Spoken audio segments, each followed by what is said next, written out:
C6? Isso, acho que é. Aí, começou a gravar agora. Posso começar? Olá, nós somos o grupo C6 e esse é o laboratório 4 de OAC, semestre 25.2. Eu sou o Bruno e eu vou estar começando com a questão 1.1. Pode passar o slide. Questão 1.1, ela vai ser implementar os registradores intermediários. Esses registradores eles vão servir para salvar os sinais e dados importantes entre etapas para que a gente possa realizar cada estágio separadamente e não misturar todos os sinais de todas as instruções. Próximo slide. A implementação que a gente utilizou é bem simples, o que está de exemplo aí no slide é o do intermediário entre o estágio de busca e decodificação. E tudo que acontece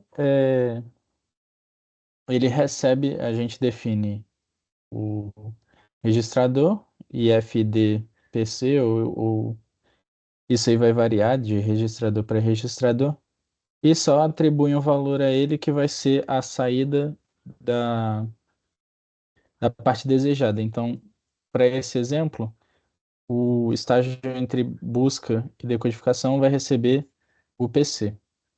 Aí, próximo estágio, próximo slide. Ah, aqui esse slide ele fala sobre a segmentação dos caminhos de dado, então a gente vai separar entre busca, decodificação, execução, acesso à memória e write back, que vai ser a escrita no registrador de destino.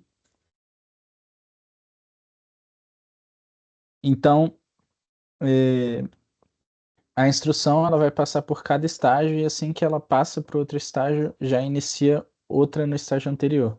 Então a gente tem um paralelismo aí ocorrendo.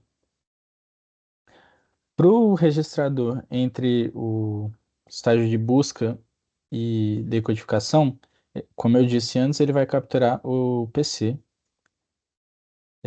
para já poder captar, pra já poder pegar outra instrução.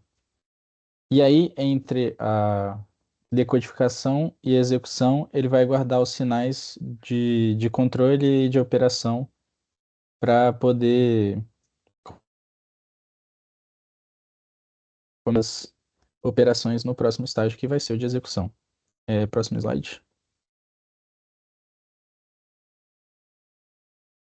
É importante que esses sinais eles sejam sincronizados com o clock. Então, que cada registrador intermediário tenha o tempo direitinho de setup do dado e para poder registrar propriamente e não se perder nada e nenhuma instrução ficar bagunçada ou corrompida.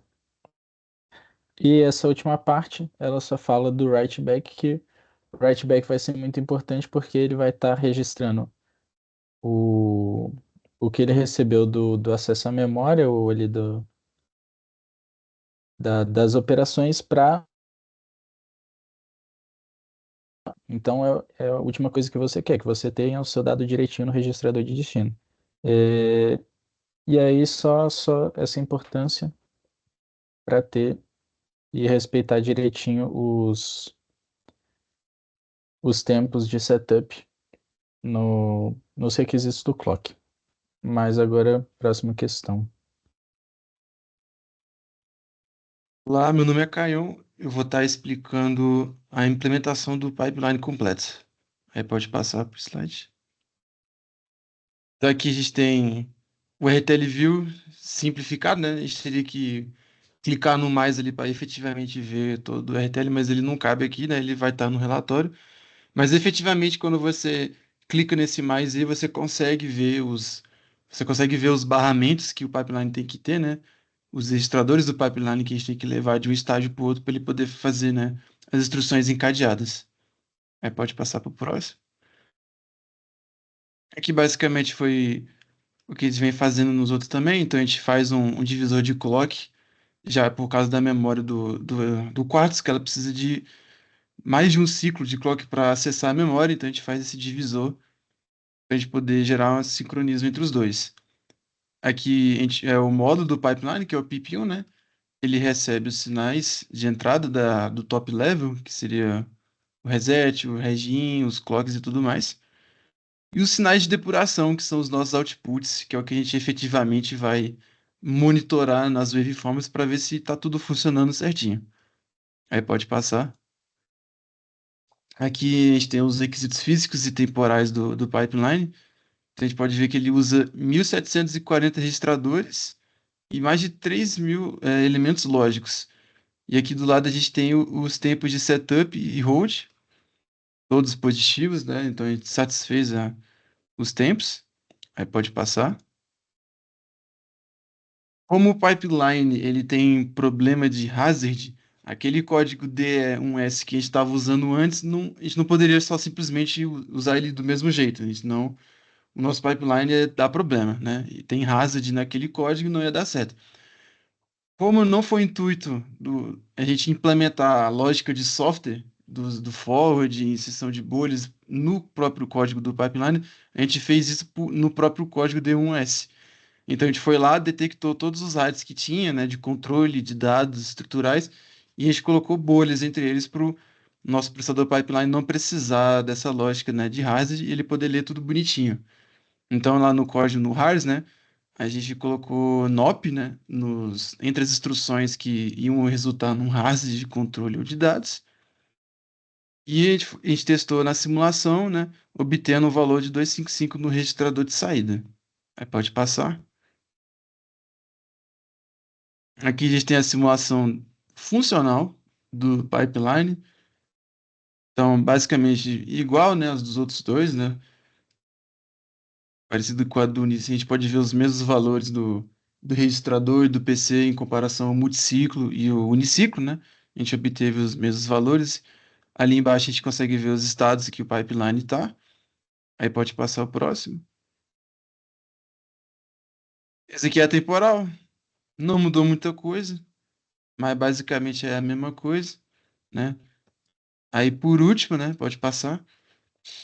A gente fez o Time Analyzer para achar a frequência máxima dele, que deu em torno de 1.207 MHz, que é bem esperado, né? Normalmente o pipeline ele é o que tem a maior frequência máxima, né? E fazendo o inverso disso, para a gente achar o clock máximo, dá 0,8 nanosegundos de clock máxima. Aí, a princípio é isso, é 1.2.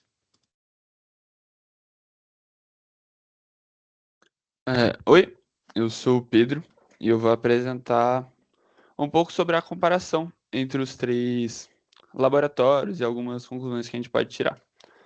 Aqui, nesse slide, tem uma foto mostrando os requerimentos físicos em cima e embaixo os requerimentos temporais.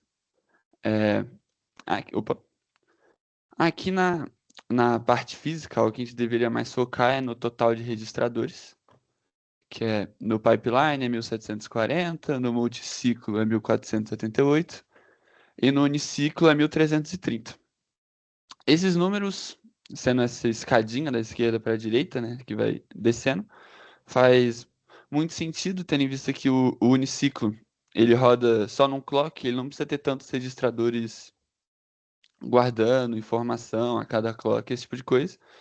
Enquanto que no pipeline faz mais sentido, por conta dos barramentos e tudo mais, ele ter esses registradores maiores. E o multiciclo, como ele está meio que nesse meio termo, ele acaba sendo um pouco mais do intermediário. Na análise temporal, a gente vê o Slack, que começa de 1.2, depois no pipeline vai para 19, depois no multiciclo vai para 23. O Slack, ele é o tempo requerido menos o tempo de chegada, então o tempo meio que demora do caminho crítico, E o, o uniciclo ser o menor faz sentido, tendo em vista que ele funciona só num clock. E o pipeline ser o maior também, como ele vai funcionar em, em, em um clock também. Os clocks vão estar passando dentro de um mesmo turno, assim, dentro do IF, do ID, essas coisas. Aí aqui tem a explicação que eu dei, do pipeline ter mais registradores, do uniciclo ser o mais econômico, até porque ele reutiliza algumas coisas. E do 1.3 é isso. Oi, sou o João Magno. Vou falar agora da 1.4, que é sobre o melhor tempo para o D1.S. Pode passar. Então, a gente vai passar aí direto para os valores, tá? Os valores do uniciclo, né? Então, assim, contra as nossas expectativas, né? Eu acho que todo mundo pensa que o pipeline vai ser o maior. Quer dizer, não, né? Porque o D1.S, ele é um workload menor. E o pipeline é melhor para workloads maiores. Mas o Uniciclo acaba se destacando aí. Ele roda o programa bem rápido. Se eu não me engano, 3 microsegundos. Ele pode passar. Tá aí os valores. Aí como que a gente chegou nesses valores aí? Vamos só destacar que o Uniciclo ficou em primeiro lugar, em segundo lugar o Pipeline, em terceiro lugar o Multiciclo. Como que a gente chegou nesses valores? A gente rodou o D1.S e daí a gente considerou alguns valores de clock baseado nos outros laboratórios, né? Então, o clock do Uniciclo, ele é um pouquinho menor, né? O clock máximo dele. Então, ele tinha ali mais ou menos 30 nanosegundos de tempo por ciclo. O valor a quantidade de ciclos era... a quantidade de ciclos variou só para o pipeline e para o multiciclo, né? Então, tipo, no uniciclo são 103 instruções. Para o multiciclo, 103 instruções não. Isso, 103 instruções e 103 ciclos. Já para o multiciclo, são 103 instruções, só que ele teve uma média de 3,9 ciclos por instrução, porque tem instruções de 3, 4, 5 ciclos. Então, dá mais ou menos 402 ciclos. Já no pipeline, tem as 103 instruções de base, mais os NOPs. Então, são 137 ciclos, mais ou menos. E ele tem um clock máximo maior. Então, ele tipo, é bem maior do que o do uniciclo. Então, como é que o uniciclo ganhou, né? E o pipeline a gente considerou a mesma frequência do multiciclo. Mesmo assim, ele ficou em segundo. E o multiciclo foi lá para baixo. Então, meio que o motivo a gente já falou, né? Ele se destacou por causa do CPI igual a 1. Então, ele tem um custo físico alto, só que o workload desse teste em específico favorece a arquitetura do uniciclo. Então, como o programa é tipo curto, simples, tem poucos branches, não tem muito load e tal, a penalidade de ter o clock lento, ele é compensado pela eficiência, né? De executar cada instrução uma única batida do clock, né? Sem, tipo, como é que fala? Tipo, o overhead que vai ter os outros modelos, porque os outros modelos têm muita etapa de controle ali no caminho de dados. Aí, pode passar. Agora, por que que os outros processadores perderam? Porque, vamos lá, né? O multiciclo, ele enrola demais. Então, ele tem o clock mais rápido, só que ele precisa de muitos ciclos para processar as instruções. Então, no final, não dá certo, né? E também, ele divide a instrução para aumentar a frequência. Então, isso eleva muito o CPI médio. Então, por isso que não deu certo, ainda mais porque o workload é muito curto, ele não ganha nessa vantagem, não ganha muito né, nessa estratégia.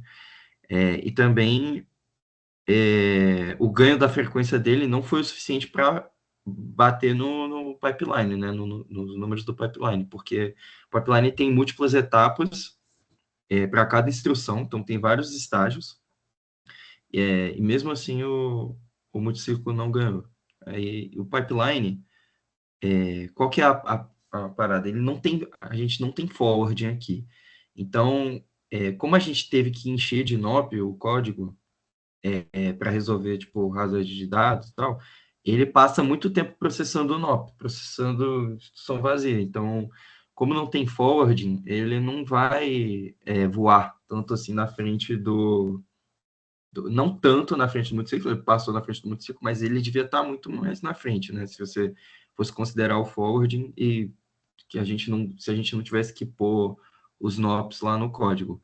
Então, ele devia chegar muito próximo do CP igual a 1, lembrando que ele chegou aqui, deixa eu só ver de novo aqui, ele chegou no CPI mais ou menos, bom, não encontrei aqui, mas ele fez em 137 ciclos, né, mais ou menos, porque tem os 103 bases mais os NOPs, eu acho que até mais um pouco. E aí, isso daí degradou muito o desempenho dele. Ele ficou muito tempo no NOP. E aí, pode passar. Ah, não, acho que é isso, né? Seu último slide. Então é isso. Esse foi o laboratório 4. Valeu. Para de